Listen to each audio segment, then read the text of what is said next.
Auto वाला गुटखा खा रहा था, लेकिन फिर भी हमको परवाह नहीं थी। हम सब खुश थे क्योंकि हम संडे मनाने के लिए जूलॉजिकल पार्क जा रहे थे। खर्चा कम था, इस वजह से मैं भी खुश था। हम जाके पहले 5 स्टार होटल में खाने लगे। अंदर ही अंदर मैं भी खुश था क्योंकि खर्चा कम हो रहा था और खाना भी पौष्टिक था।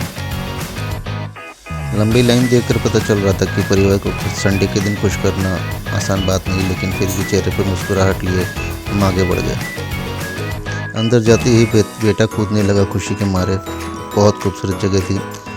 मेरे भाई वीडियो शूट करने लगी। मैंने भी मूंछों को ताव देते हुए कहा कि आ जाओ एक सेल्फी ले लेते हैं।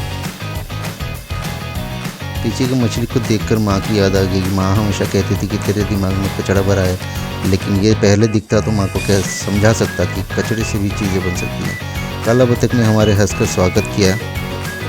हम जंगल से गुजर रहे थे। हाईवे बनी हुई थी जंगल के बीच में।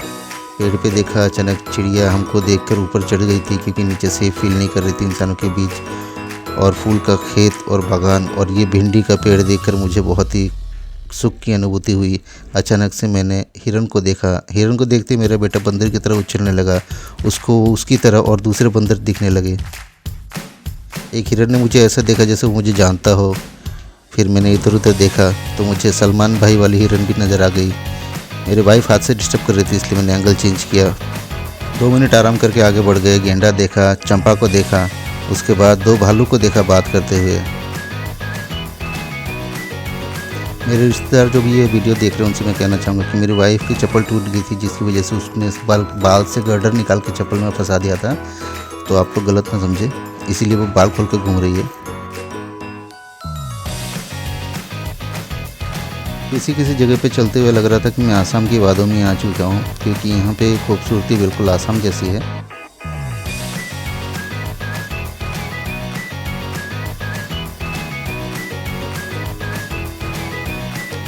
अचानक बीवी बच्चों को मैंने भागते हुए देखा तो मैं पीछे जाके देखता हूँ कि वहाँ हाथी और हथनी थे। बहुत अच्छे लग रहे थे देखने में। फिर घड़ियाल देखा हमने। आगे चल के हमको दोबारा से गार्डन मिल गया। गार्डन देख के ही मैं मनमुग्ध हो गया।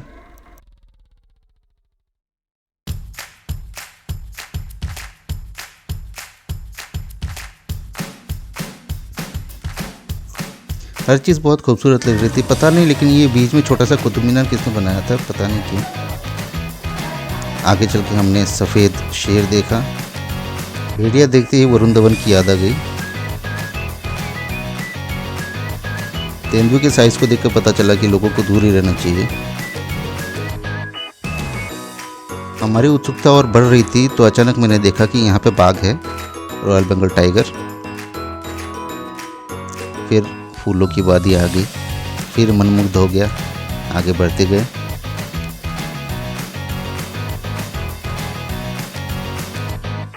कुछ ही घंटों में टूर कंप्लीट हो गया, लेकिन मेरी वाइफ का फ़ोटो खींच के मन नहीं भरा। फिर आगे खिंचवाने। हमारी फैमिली में सबकी हाइट कम है, इस वजह से मैं अपना डिस्क्लोज नहीं करूँगा।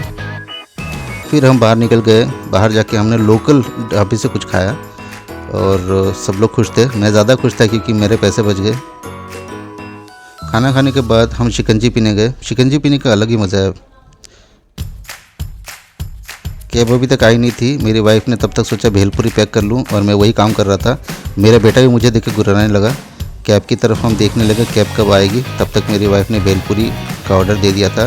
पीछे 2 व्यक्ति बैठ के 3-3 प्लेट खा रहे थे। बहुत ज़्यादा टायर्ड हो गए थे, इस वजह से हमने कैब कर लिया। कैब से घर जा रहे थे। बहुत ही खुश है सब लोग फैमिली के साथ भेलपुरी खाते हुए। Thank you. आप लोग भी ज़रूर जाइएगा।